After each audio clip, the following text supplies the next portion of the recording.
Hi అండి, welcome back to our channel అమ్మ చేతి మధురం. ఇవాల్టి వీడియోలో స్పెషల్ రెసిపీ లేయర్డ్ పరాటా ఎలా తయారు చేయాలో చూద్దాము. మైదా పిండి కాకుండా గోధుమ పిండితో ఎలా తయారు చేయాలో చూద్దాము. పొరలు పొరలుగా ఎంతో టేస్టీగా ఉండే ఈ పరోటా అచ్చం దాబా స్టైల్లో మనం స్ట్రీట్ సైడ్ ఆర్డర్ చేసుకుంటాం కదా, సేమ్ అలాగే వస్తుంది. మీరు కూడా ట్రై చేసి చూడండి. తయారు చేయాలో చూద్దాము. మిక్సింగ్ బౌల్ తీసుకొని 1 కప్పు వరకు గోధుమ పిండి యాడ్ చేసుకుంటున్నాను. ఇందులో 1 స్పూన్ షుగర్, 1 స్పూన్ సాల్ట్, తగినంత వాటర్ కొంచెం కొంచెంగా యాడ్ చేసుకుంటూ సాఫ్ట్ పిండిలాగా కలుపుకోవాలి. ఒకేసారి వాటర్ యాడ్ చేసుకోకుండా కొంచెం కొంచెంగా యాడ్ చేసుకోవాలి. ఇందులో 1 స్పూన్ బొంబాయి రవ్వ కూడా యాడ్ చేసుకుందాము. ఇది యాడ్ చేసుకోవడం వల్ల పరోటాలు రెడీ చేసుకున్న తర్వాత మరి మెత్తగా అయిపోకుండా ఫ్రెష్గా ఉంచుతాయి. పిండిని సాఫ్ట్గా కలుపుకోవాలి. ఇందులో 1 స్పూన్ ఆయిల్ యాడ్ చేసుకొని 2 నిమిషాల పాటు బాగా సాఫ్ట్గా కలుపుకోవాలి. ఇప్పుడు ఏదైనా క్లాత్ తోటి కవర్ చేసి 15 నిమిషాల పాటు పక్కన పెట్టుకోవాలి. 15 నిమిషాల తర్వాత మూత తీసి ఇంకొకసారి 1 మినిట్ వరకు బాగా కలుపుకోవాలి. సాఫ్ట్గా చేసుకున్న ఈ పిండిని మీడియం సైజ్ బాల్స్ లాగా సెపరేట్ చేసుకోవాలి.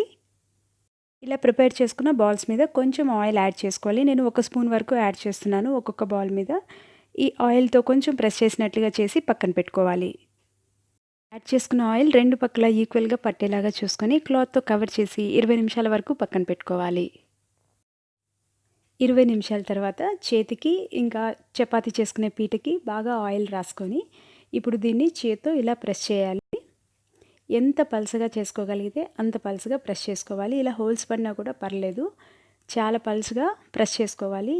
చాక్ కానీ ఏదైనా పిజ్జా కట్టర్ కానీ తీసుకొని సన్న సన్న లైన్స్గా కట్ చేసుకోవాలి.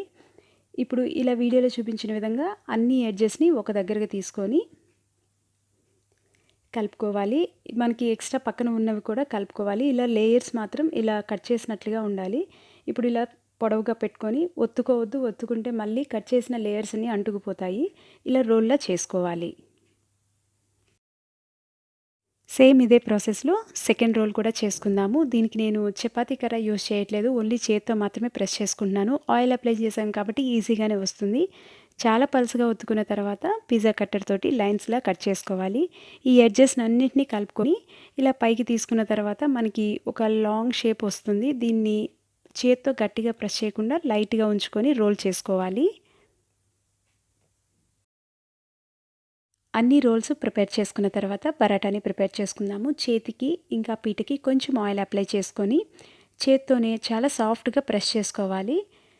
గట్టిగా ప్రెస్ చేసుకుంటే మనకి లేయర్స్ అన్నీ కలిసిపోయి మనకి పరాటాలో లేయర్స్ కనపడకుండా పోతాయి ఫైనల్గా. సో అందుకని లైట్గా ప్రెస్ చేసుకుంటూ ఇలా మీడియం థిక్నెస్లో చేసుకున్నాను. మరీ థిక్గా మరీ పల్చగా కాకుండా. సేమ్ ఇదే ప్రాసెస్లో ఇంకో పరోటా కూడా చేసుకుందాము. ఇలా చేత్తో లైట్గా ప్రెస్ చేసుకోవాలి. నేను మీడియం సైజులోనే పిండి తీసుకున్నాను కాబట్టి మీడియం సైజులో వచ్చాయి. గ్యాస్ ఆన్ చేసుకొని పెనం పెట్టుకుందాము. దీని మీద కొంచెం ఆయిల్ కానీ నెయ్యి కానీ యాడ్ చేసుకొని మనం రెడీ చేసి పెట్టుకున్న పరాటాని వేసి 2 వైపులా ఈక్వల్గా కాల్చుకోవాలి. మరీ హైలో పెట్టుకున్న తొందరగా మాడిపోతుంది. లో ఫ్లేమ్లో కూడా కాదు, మీడియం ఫ్లేమ్లో పెట్టుకొని బాగా కాల్చుకోవాలి. లోపల లేయర్స్ అన్నీ బాగా కాలేంత వరకు ఫ్రై చేసుకోవాలి. ఇలా 2 వైపులా కాల్చుకున్న తర్వాత సర్వింగ్ ప్లేట్లోకి తీసుకుందాము. సేమ్ ప్రాసెస్లో అన్ని పరోటాలు బాగా కాల్చుకోవాలి. ఇలా కాల్చుకున్న తర్వాత ఒకదాని మీద ఒకటి పెట్టుకొని ఇలా ప్రెస్ చేసినట్లుగా చేసుకుంటే మనకి లేయర్స్ ఓపెన్ అవుతాయి. వేడి మీద ప్రెస్ చేసుకుంటే చాలా పర్ఫెక్ట్గా లేయర్స్ కనిపిస్తాయి. మనం గోధుమ పిండి యూజ్ చేసినా కూడా లేయర్స్ చాలా బాగా వచ్చాయి. చాలా సాఫ్ట్గా ఉంది పరోటా.